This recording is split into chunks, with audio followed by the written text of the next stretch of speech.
up, you beautiful bastards? Hope you have a fantastic Friday. Welcome back to the Philip DeFranco Show. And if you're new here, we do things a little bit different on Friday. On Fridays, I like to talk about stories that were going to be included in the show. We weren't able to film it because the show was going to be late otherwise, also including a lot of your requested stories. And with that said, let's just jump into it. The first thing we're going to talk about today is YouTube is under fire. And in the past day, it's been for two reasons, one lighter than the other, but kind of connected. The first being a little social media trouble. YouTube tweets when it's Women's History Month, but the pay gap is still a thing, including a gif of a male worker boss and his 3 underling females. And to this, a Twitter user by the name of Ian Connery wrote, "I truly hate the people who run YouTube, from the trending page to the demonetizations to tweets like this." And the official YouTube account responded, "And yet you follow us." And YouTube received a lot of backlash for this tweet from users on the left and right. And to reiterate something that I tweeted them, YouTube, I don't hate you like Ian. I am a fan of you, but you should know that a lot of us don't follow the YouTube channel because we think you're dope. I, like many other people on YouTube, follow all of YouTube's official Twitter accounts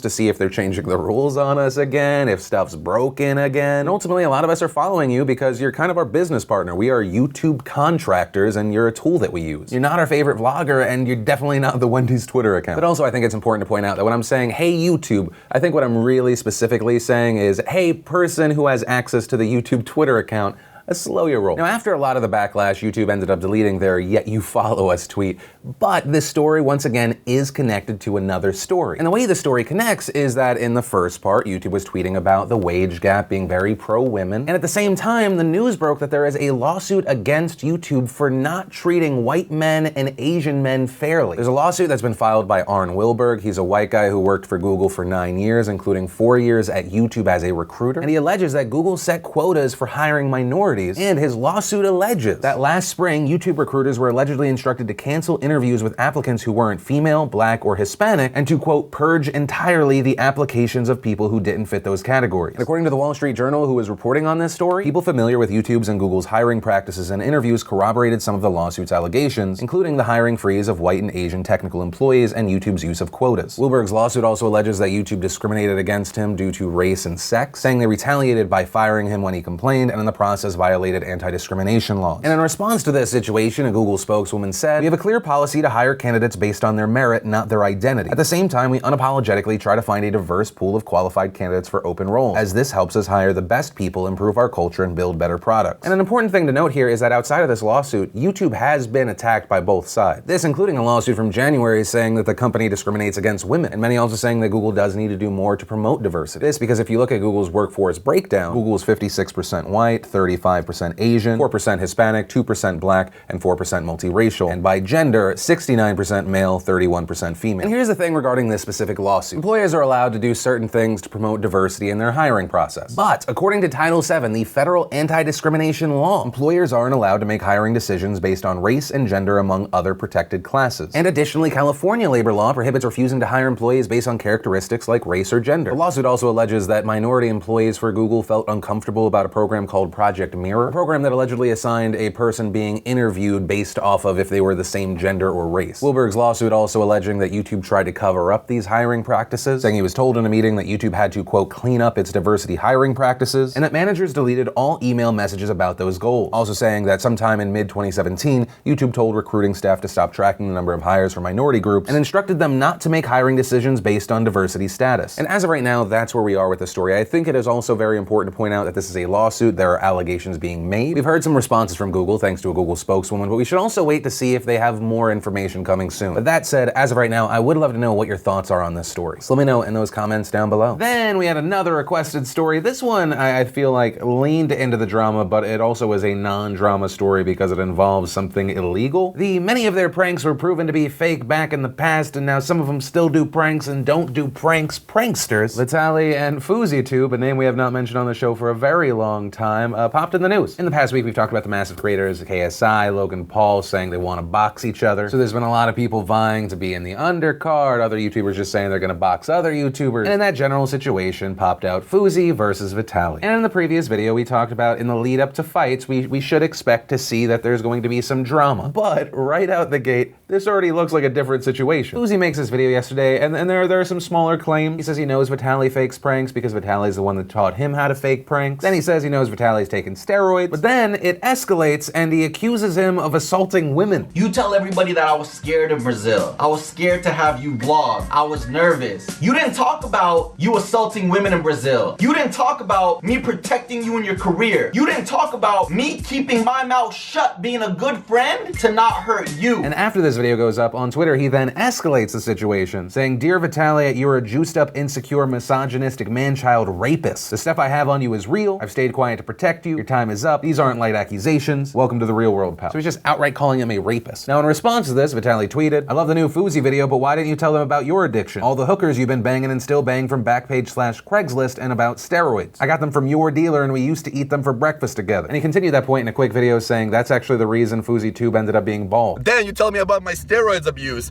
You motherfuckers took steroids all your life. That's why you went bald, because you don't know how to take them. You gave me your dealer's number and we used to eat them for breakfast together. Now I will say I find it a little bit odd that all of these claims and accusations are made and Vitaly doesn't touch on the biggest ones, right? Like it'd be a little bit weird if someone came in, they were like, "Hey, I know you fake pranks, I know you take steroids, and you're a rapist," and your response is, "We faked pranks and took steroids together." There's a meaningful hole in your rebuttal. This seems a bit odd. And obviously with the current environment we have on YouTube, specifically also talking about the people that we're talking about here, part of me would go, okay, this might be fake drama. But then you also have to consider that the fake drama would be dragging both of their names through the mud. Right, like this drama is about rape accusations and someone allegedly being a sex addict who bangs prostitutes every day. Having someone that was very close to you making these accusations is meaningful, especially when those accusations are, you are a rapist. Also, it's not a fantastic look to say you know someone assaulted someone, that someone is a rapist, and you didn't report them. Like, can we all acknowledge that Fousey admitted to knowing about these crimes? But I didn't report you because of bro code, but now that we're not friends, guess what? Even if at the end they try to play this off as fake drama, it would be a massive miscalculation to associate one's name with rape, associating the other person's name with constant use of prostitutes and drug use. And that's also a key point here, is if at the end of this they try to act really smart and they're like, we faked it all, it still would have been a massive miscalculation to associate yourself with rape and drug use and constant use of prostitutes. You'd get the short-term gain in views, but forever, moving forward in the future, there would be a good chunk of potential audience that would associate you with those things. But hey, this is part of the current state of YouTube, I guess. Also, there's the angle of they're talking about and accusing one another of illegal things on the internet in a public forum, potentially opening themselves up into being investigated. And there's also not a long-term upside for Fousey allegedly buying hookers every day and doing drugs. All that said, if these guys actually fought, I'd watch it, because regardless of who won,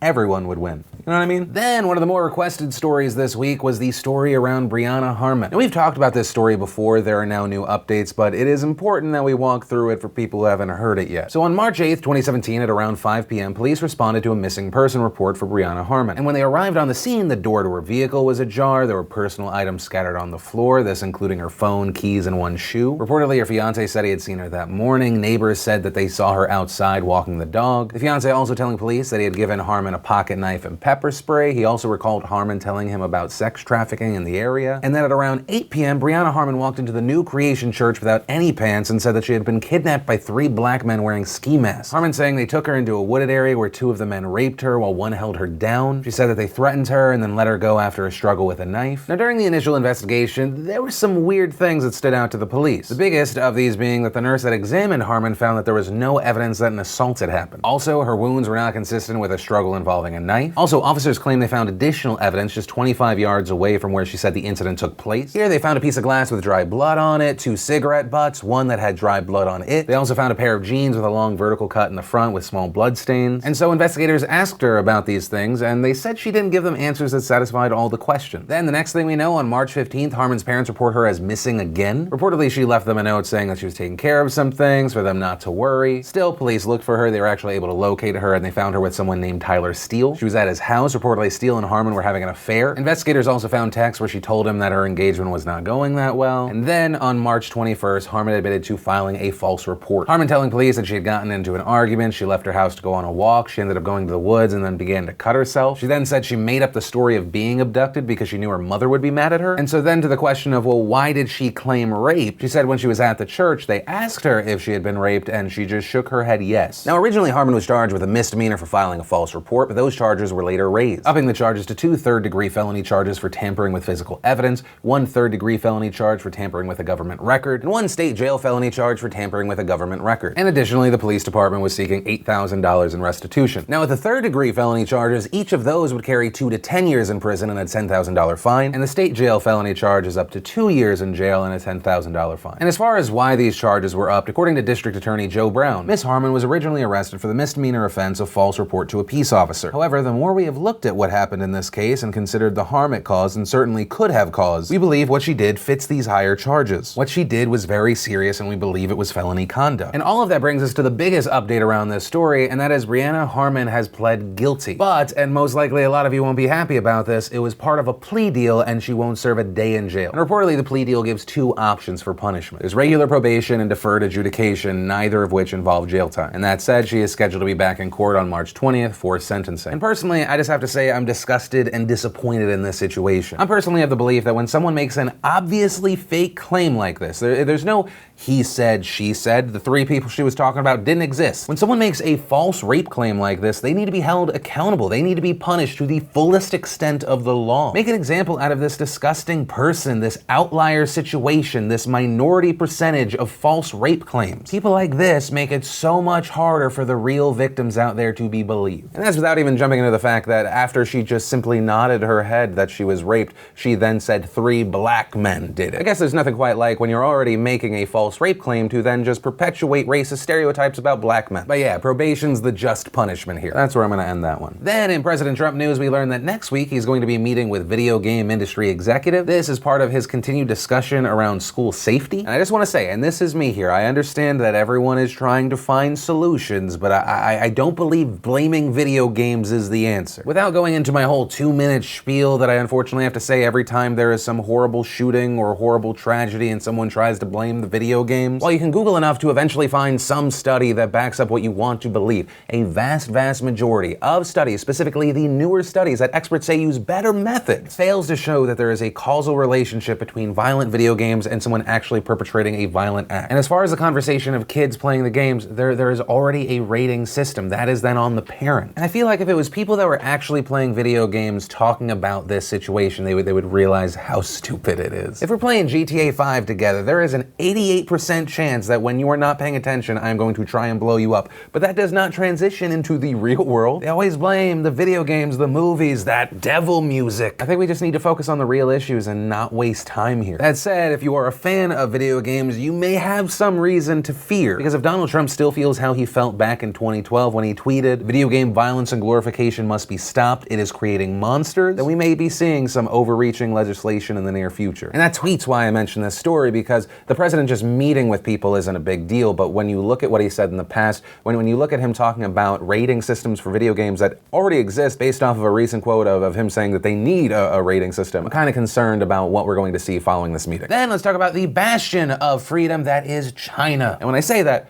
hopefully you know I'm being sarcastic. Of course, when most people think of China, they think of it as an authoritarian state. They try to control what the people see, think, and do. But now on top of being authoritarian, there is a fear of a full-on dictatorship. Now, some of the biggest deterrents keeping anyone from getting too much power in China is that there is a strict set of term limits for government officials. And conventional norms say that party officials retire at 68. But this whole system is about to change. This past Sunday, China's Communist Party recommended to the National People's Congress that the 2-term limit for the president and vice president be removed. And while this is just a recommendation, it is widely believed the constitutional amendments will be rubber stamped at a meeting of Congress on March 5th. And those proposed changes would allow President Xi Jinping to remain in office indefinitely. And this really changes the game for China's future because Xi Jinping will be 69 when his second term ends in 2023. And so with the way things are now, it was widely believed then he would be removed not only as the president, but that he would also step down as the head of the Communist Party since he'll be past 68 years of age. Now the thing is, this is not a completely unexpected move. There had been red flags. Things like normally when going into the second term in China, the president would choose a successor for his position as head of the Communist Party and as president of China. Xi Jinping never did that. It appears it wasn't just because he was too busy. But that said, this is a massive shakeup for the country. I mean, this is a known issue for China. The term limits were put in place back in the 1980s thanks to Deng Xiaoping. This to prevent China from being subject to a dictatorship again, like when Mao was in power. Back when Mao passed, there was massive political chaos, there was infighting, and it was because most of the country had just been wrapped up in the idea of one person, Mao. And the term limits were supposed to help alleviate that. It was one of the few checks and balances China actually had to prevent someone becoming the next Mao. And the thing is, in China, there are a good number are people that are completely fine with this. Some in the country call him Uncle Xi. He is widely popular in China, especially among rural areas and blue-collar workers. He has a large cult of personality, much like Mao. He's credited with helping guide China into the 21st century. People also credit him with helping put down corruption in the party and the government. When told about the news, one college freshman said, "It's not a bad thing to remove term limits so long as the leader has strong abilities. President Xi is such a person." Papers like the ultra-nationalistic Global Times said this is a necessary response for China to take its place atop the US. The state-run People's Daily tried to dissuade fears of dictatorship, saying, "This amendment does not mean changing the retirement system for party and national leaders,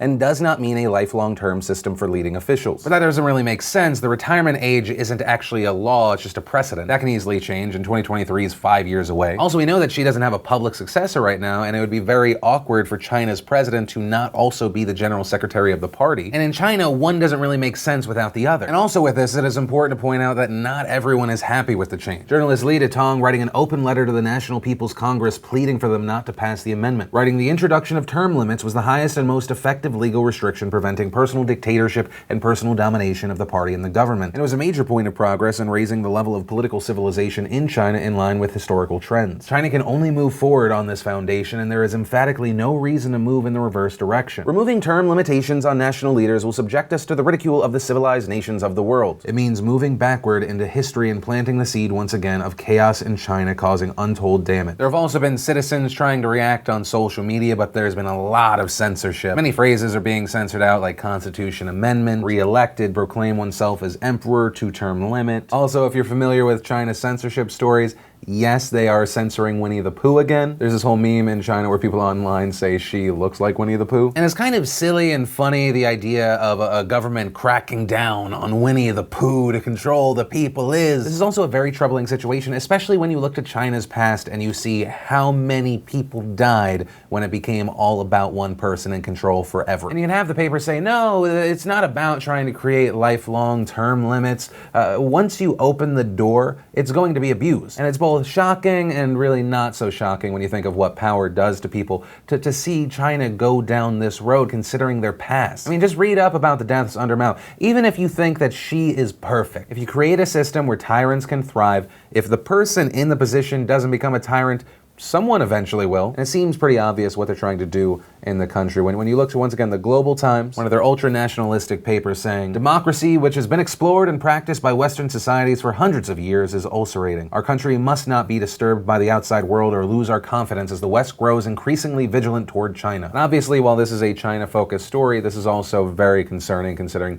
China is one of the largest players in the world. Right, and if you kind of take a peek at everything that's happening internationally, it feels like something bad's about to happen. Whether it be issues in the environment that cause desperation like we're seeing in Cape Town with water, massive divide and distrust in the United States, US-Russia tensions at an all-time high, Putin going on television talking about that he's got nukes that nothing can stop, panic and starvation in Venezuela, whatever the hell's still happening in the EU, Israel and Palestine are still things. Don't know if you've heard about them before, apparently they're not big fans. Man, oh man, I just feel like I wish there were some days where it was hard to find news stories. But on that cheery note, that's where we're gonna end today's show. And remember, if you liked this video, you like what I'm trying to do on this channel, hit that like button. If you're new here, hit that subscribe button. It'll help make sure you don't miss these daily weekday videos, which actually, if you did miss yesterday's show, you wanna catch up, click or tap right there to watch that. Or if you need something lighter, we have the brand new behind the scenes vlog today, click or tap right there to watch that. But that said, of course, as always, my name's Philip DeFranco. You've just been filled in. I love yo faces, and I'll see you Monday.